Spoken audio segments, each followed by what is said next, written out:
Buenos días, hoy es lunes 20 de septiembre del año 2021. Transmitimos desde Cuenca Patrimonio Cultural de la Humanidad. Hasta ahora estamos saludando y dando la más cordial bienvenida al abogado y sociólogo Jaime Chuchuca, escritor, catedrático, articulista en la revista El Observador. Jaime, buenos días. Gracias por aceptar la invitación. Empezamos la semana con noticias de los abusos que cometen los señores que manejan la cosa pública. La señora Guadalupe Llori, presidenta de la Asamblea Nacional, está dando mucho de qué hablar al pueblo ecuatoriano por sus excesos, por sus abusos con el dinero del pueblo ecuatoriano. Primero fueron, Jaime, la fallida compra de vehículos de alta gama, que dijo que ella tenía que andar en vehículos cómodos, de lujo. Luego saltó la denuncia de que pagó por una noche de hospedaje en Tena la cantidad de $846, dinero del pueblo, ojo, no de su bolsillo. Y ahora salta el escándalo de que ha firmado un contrato para alimentación de los padres y madres de la patria saqueada por $100,000 para alimentación, desayunos de $24, almuerzos de $45, cenas de $50. ¿Cómo así? Pues le pregunto, Jaime, ¿cuál es su criterio sobre esta barbaridad sin nombre? Buenos días, Jaime. Mucho gusto por participar de esta entrevista y de este espacio comunicativo, como siempre.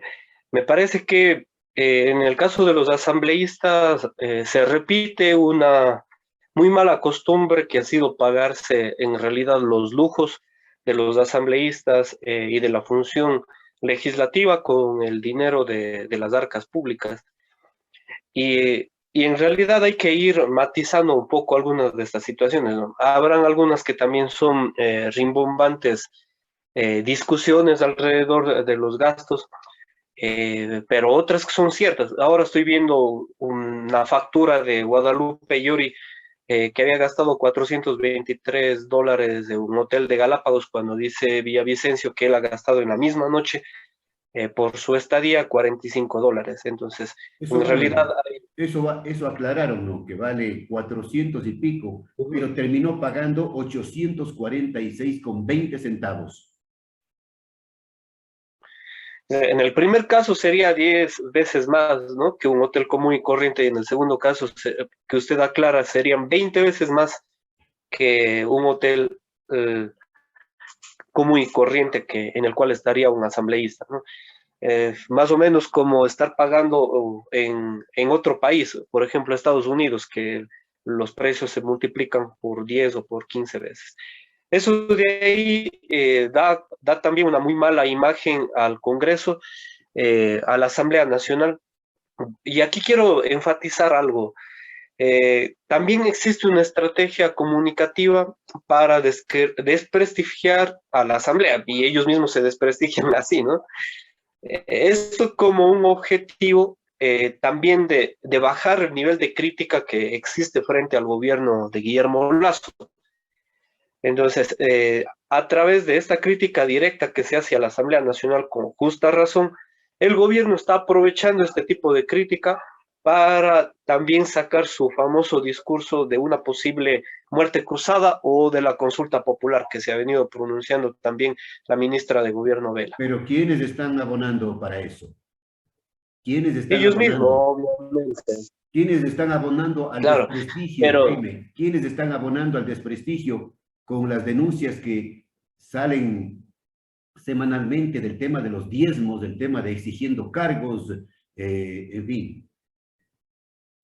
y para mí lo más grave, no solamente, digamos, esto es sumamente grave, ¿no? El gasto del erario público en lujos de la Asamblea, pero lo más grave es en realidad la repartición de los cargos, de los altos puestos dentro del Estado, donde se festinan los contratos por millones de dólares y que siguen saliendo a la luz pública, como por ejemplo el Instituto Ecuatoriano de Seguridad Social, y por lo cual renuncia el presidente del Consejo Directivo, José Madera, Señor y él ha Madera, dicho, sí. hay una mafia interna e incluso ha recibido amenazas, su familia recibe amenazas. Las mafias, Y este, digo, están intactas al interior del Instituto Ecuatoriano de Seguridad Social que continúan saqueando los sagrados recursos de los afiliados, de los jubilados.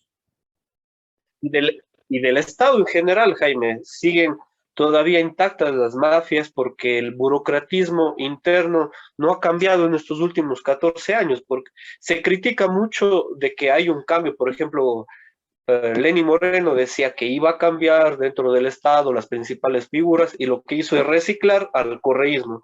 Y ahora existe una crítica ni tanto a Moreno, sino también a Correa, pero se sigue reciclando a los mismos funcionarios y no se cambia el patrón de gasto del Estado.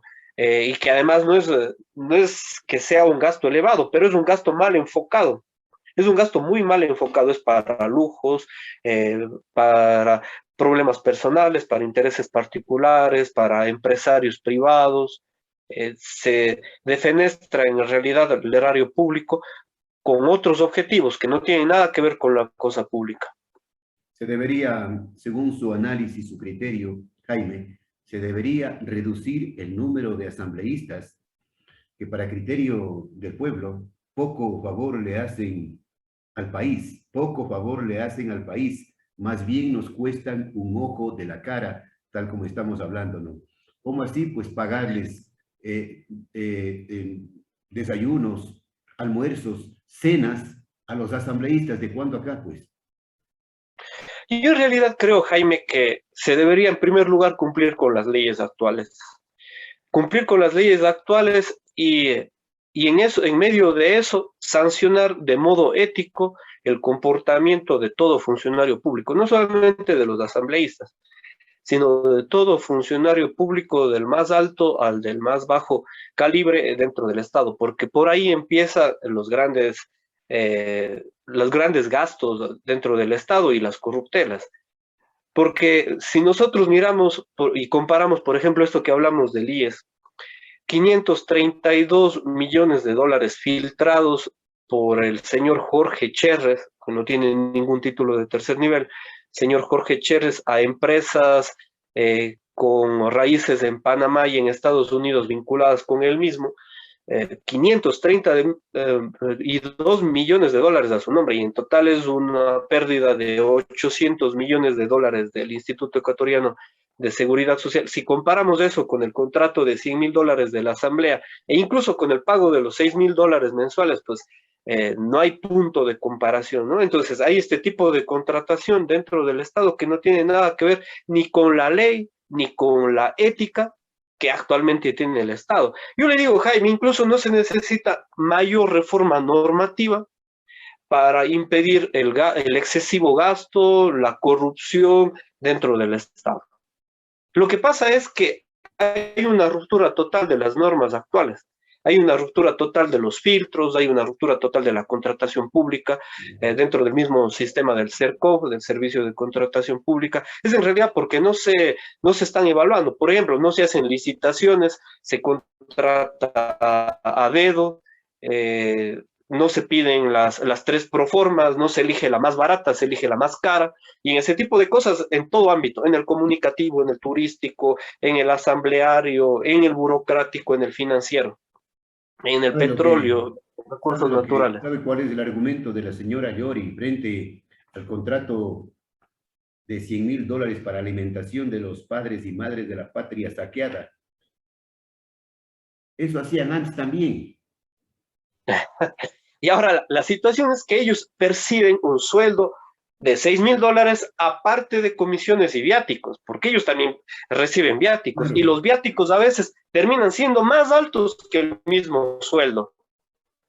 Ese es el mal uso, en cambio, de la normativa y de las leyes. Al país?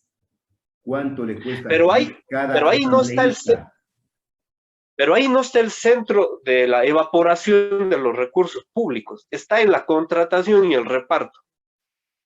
Ahí está el enfoque más grande del gasto de los miles de millones, 16 mil millones de dólares al año en cuestiones de corrupción, estimado Jaime. 16 mil dólares al año.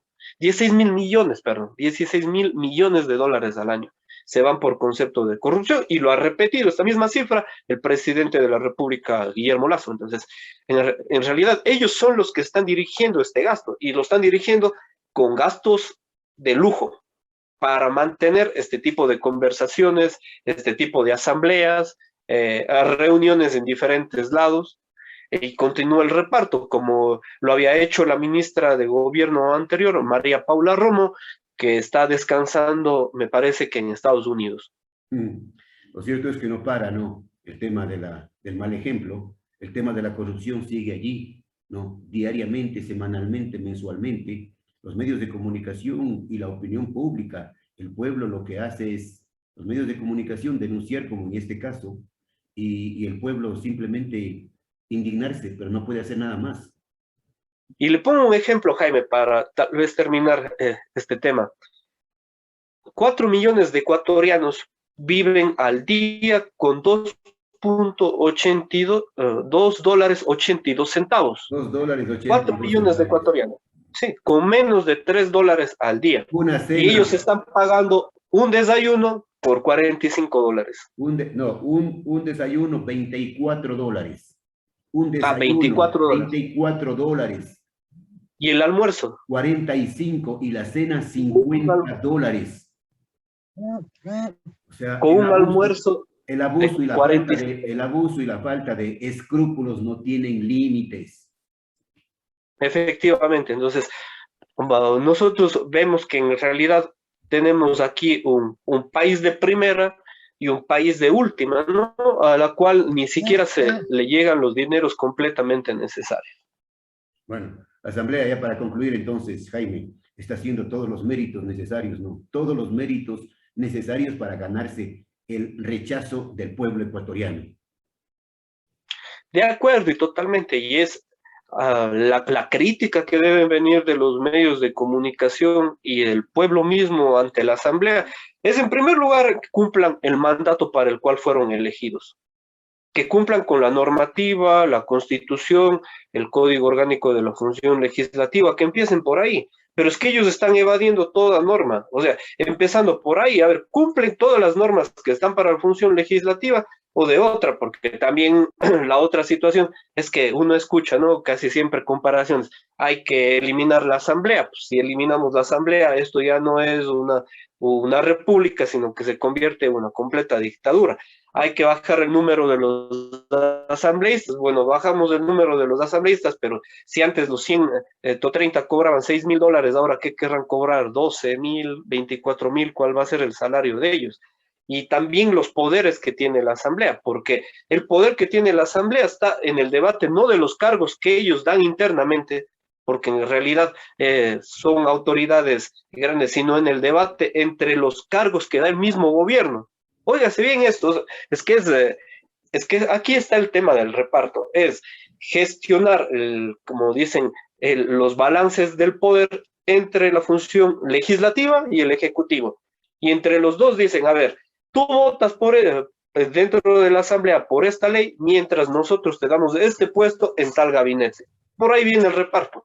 El reparto de los puestos en la función pública ya se denunció durante el juicio al ex defensor del pueblo, Freddy Carrió, que se había dado un reparto de los cargos de la Defensoría del Pueblo en diferentes provincias del país, en donde están siendo denunciados o fueron denunciados algunos asambleístas, ¿no? Claro que sí, y si nos ponemos a pensar, por ejemplo, lo que sucede en otras instituciones centrales del Estado, como el Consejo Nacional Electoral, proviene del mismo modo. De ese mismo modo son los repartos. Entonces, quienes llegan al Consejo Nacional Electoral, antes, por ejemplo, el correísmo llegaba y tenían los 5 de 5 miembros y entre ellos se repartían todo. Ahora llegan 5 fuerzas políticas y entre las 5 fuerzas políticas también se reparten todo. Entonces, claro que ahorita, digamos, el tema posiblemente es más democrático que el anterior, pero el reparto continúa y el reparto interno. Por ejemplo, no está oculto para nadie que el Consejo Nacional Electoral del Guayas, con sede del Guayas, es manejado por los socialcristianos.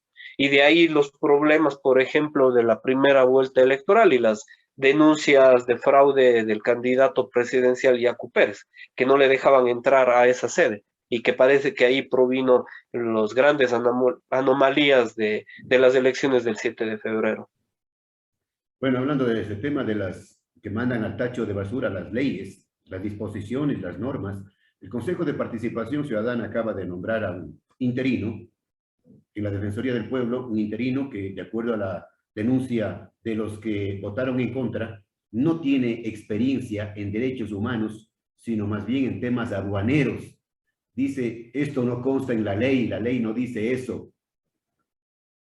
Ahora, también el Consejo de Participación Ciudadana, la misma ley del mismo órgano del Consejo de Participación Ciudadana, permite el reparto de 74 altos funcionarios del Estado, del más alto calibre. La mayoría de ellos gana más de $5.000. Y esos 74 nombran por lo menos a un equipo, como en el caso de la Defensoría del Pueblo, a 424 empleados públicos. Y de esos 424 empleados públicos, que incluye al mismo defensor del pueblo, ganan un salario, como por ejemplo de asesores de entre $3.000, $4.000, $2.000, que digamos son un 20% de esta planta. Y el resto de esos funcionarios, estoy hablando de un 80%, son contratos ocasionales en su gran mayoría y en otro, pero no perciben sueldos mayores a $1.000. Están entre 527 y $1.000. Es decir, aquí hay claramente un burocratismo élite en el Estado, que está más o menos concentrado en un 20%, a pesar de que se cumplan con algunas normas, ¿no? Es la burocracia dorada con grandes privilegios.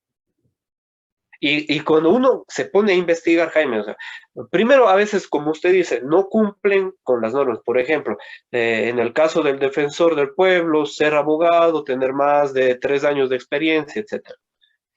Perdón, más de 5 años de experiencia. Pero luego de eso uno va investigando y resulta que estos son compadres, amigos, hermanos, familiares. Hay una parentela muy grande dentro del Estado. Y aquí están los rezagos coloniales y hacendatarios que tiene el Estado ecuatoriano, porque el Estado ecuatoriano se sigue manejando con familiares. Así es, eso pasa en muchas instituciones públicas, tanto nacionales como locales. Vaya usted y vea lo que pasa en el municipio de Cuenca, ¿no? Cómo se maneja el tema de los cargos públicos con familiares del alcalde. Allá hay un nepotismo descarado, pero no se dice absolutamente nada. Les importa un comino. La crítica, la opinión pública, es que ya han perdido la vergüenza. Pasando al tema del gobierno nacional y sus famosos 100 días que ya pasaron, Jaime, ya pasaron los famosos 100 días, y allí, lógicamente, el único tema que le salva al señor presidente Lasso es la vacunación. La vacunación. Por ese tema de la vacunación, de acuerdo a las encuestas, ha obtenido buenos niveles de aceptación y aprobación. Del resto está en veremos. Me parece que en el día 24 de mayo del 2021, Guillermo Lasso parte con el 40% de credibilidad nacional. Un poco, digo, para discutir las cifras de Sedatos, ¿no? Que le pone la credibilidad en el 74% y la popularidad por mismos niveles. No creo yo que sea de tan gran entusiasmo el compartir del pueblo ecuatoriano. Sin embargo, el tema de la vacuna es un éxito, pero no es un éxito solamente del gobierno, sino de la presión social del pueblo ecuatoriano. Porque recordemos que más o menos en junio del año 2020, el Ecuador tenía uno de los países que registraba mayor número de muertos, la mortalidad por el COVID-19 en el planeta. O sea, no se había visto en ningún país del mundo tanto muerto tirado en veredas y calles y casas como en el Ecuador, y que estuvo en los principales medios de comunicación. Y esta presión social hizo incluso que en el mismo gobierno de Moreno, a pesar de su negligencia, tenga que apurarse a contratar la compra de las vacunas, que nunca llegaron en el gobierno de Moreno, a propósito, terminaron llegando en el gobierno de Lasso. Y luego, obviamente, después de la presión social y popular, lo que sí digo yo en el éxito de la vacunación es que por lo menos existe un presidente de la República, como es Guillermo Lasso, que está al mando, y el vicepresidente del tema de la vacunación, mientras Lenín Moreno estaba 3 meses guardado en Galápagos para no contagiarse. Entonces hay una clara diferencia. Y por otro lado, existe una ministra de Salud que tiene algo de experiencia y se ha puesto el tema de la vacunación y la salud al hombro, mientras que en el gobierno de Lenín Moreno pasaron Varios, 8 varios. ministros de salud y algunos de ellos no duraron más de 20 días. Entonces, obviamente que existe una clara diferencia, ¿no? Una muy clara diferencia. Y yo digo, no hay que ser ni mago ni brujo para que la vacunación haya surgido, como por ejemplo la solución que fue la de tener el banco de datos del Consejo Nacional Electoral. Pues ellos tienen todo listo, mientras que ellos querían empezar vacunando sin ton ni son y sin ninguna organización. Entonces, obviamente que existe un éxito en el tema de la vacunación, pero en las otras cosas, como por ejemplo del plan de campaña del señor Guillermo Lasso, no hay cumplimiento alguno. El día de ayer en el discurso Jaime Nebot Sadi compartió un mismo elemento que están compartiendo las organizaciones políticas de izquierda. ¿Cuándo se va a subir el salario de los ecuatorianos? El salario básico de 400 a 500 dólares. Esa es una Dijo, primera pregunta. dijo Lazo que eso lo hará paulatinamente. O sea, quiere Ahora, decir que hará durante los 4 años del gobierno, irá subiendo a lo mejor de 50 en 50, ¿no? Si cumple. bueno, entonces, vamos a decir que cuando la canasta básica suba al doble o por lo menos suba a la mitad del precio actual, vamos a tener un salario de 500 dólares. No tiene nada que ver con la propuesta que él decía, porque él decía que iba a subir de 400 a 500 dólares para que el ingreso de las familias suba y se pueda consumir más alimentos básicos y productos de primera necesidad y cosas urgentes como por ejemplo salud, educación y vivienda. Sepamos también que existen 4 millones, hacen falta 4 millones de viviendas en el Ecuador, porque algunas también están en condiciones de inmundicia y de gran miseria, como por ejemplo en los suburbios ecuatorianos. Entonces, no hay un cumplimiento, es un primer cumplimiento. ¿Y qué es lo que ha dicho Simón Cueva? Para poner una relación. En el 24 de mayo dijo, vamos a subir los impuestos a las personas, a los ricos que ganan más de 550 dólares. Entonces, para él los ricos eran aquellos que ganan más de 550 dólares. Ahora, como el Guillermo Lasso le dice, no, no son los ricos los de 550 dólares, no, han sido los que ganan más de 1000 dólares.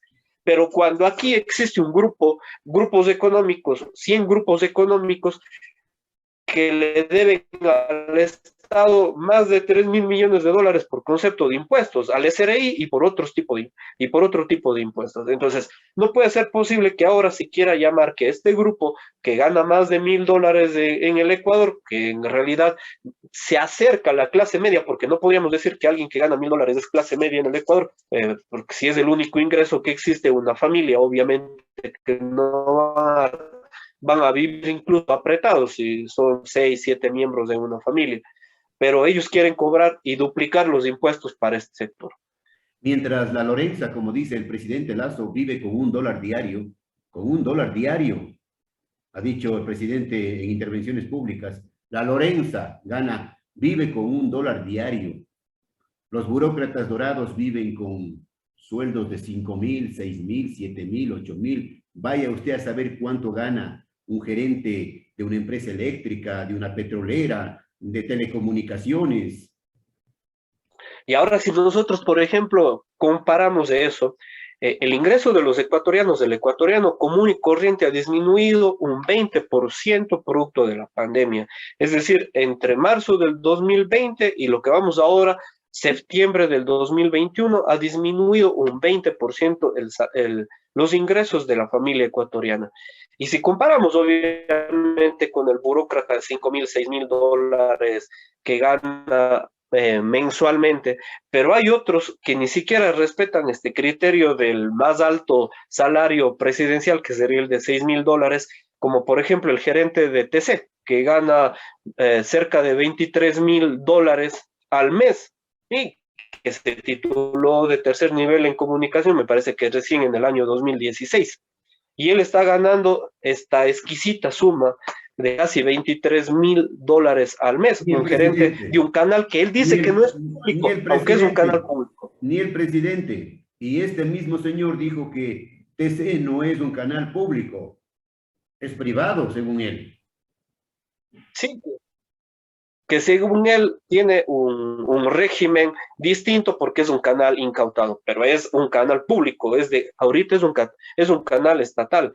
¿Y quién le nombró al gerente de TC? Pues el señor Guillermo Lazo. Entonces, él es uno de los que debería contratar en primer lugar los salarios. Deberían hacer concursos públicos de oposición y méritos en todos los canales, para sus gerentes, para sus funcionarios, para los presentadores, para los que entrevistan en esos canales, porque si no también hay un sistema cultural muy de élite y apegado, por ejemplo, en algunos lados a una cultura que se llama en Colombia la cultura del narcotráfico, como por ejemplo, ¿por qué un canal estatal ha pasado durante más de 10 años una cultura novelesca del narcotráfico? Yo hago esa pregunta. ¿Se está preparando culturalmente a una población para lo que está sucediendo ahora, como lo que yo denomino la guerra de la cocaína en el Ecuador?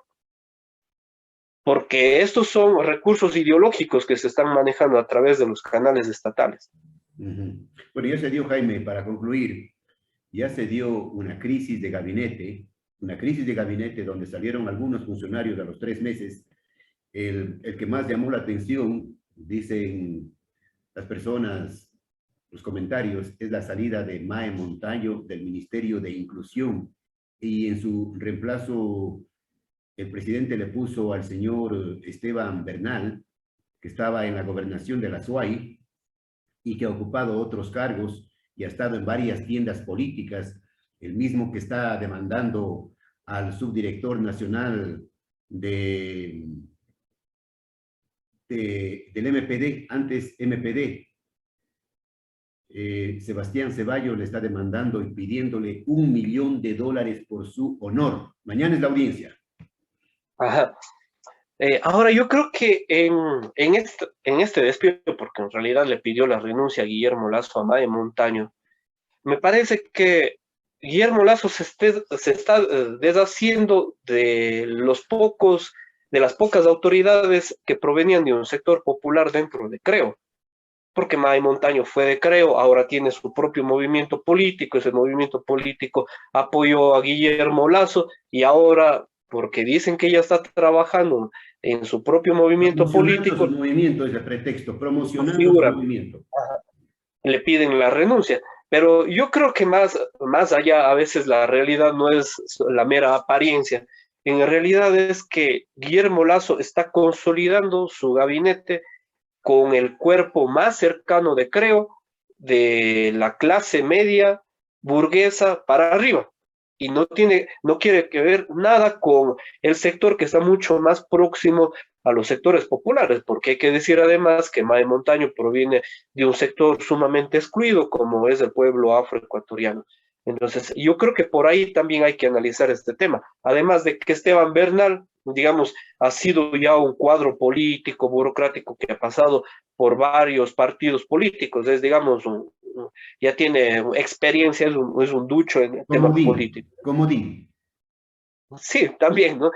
Pero en esta modificación que existe dentro del gabinete de Lazo se está afirmando más bien lo que yo llamo también el conservadurismo ideológico dentro del gobierno de Guillermo Lazo, porque hay algunos temas antipopulares dentro del mismo gabinete. En el tema, por ejemplo, del Ministerio de Economía, neoliberalismo duro, puro, conservador.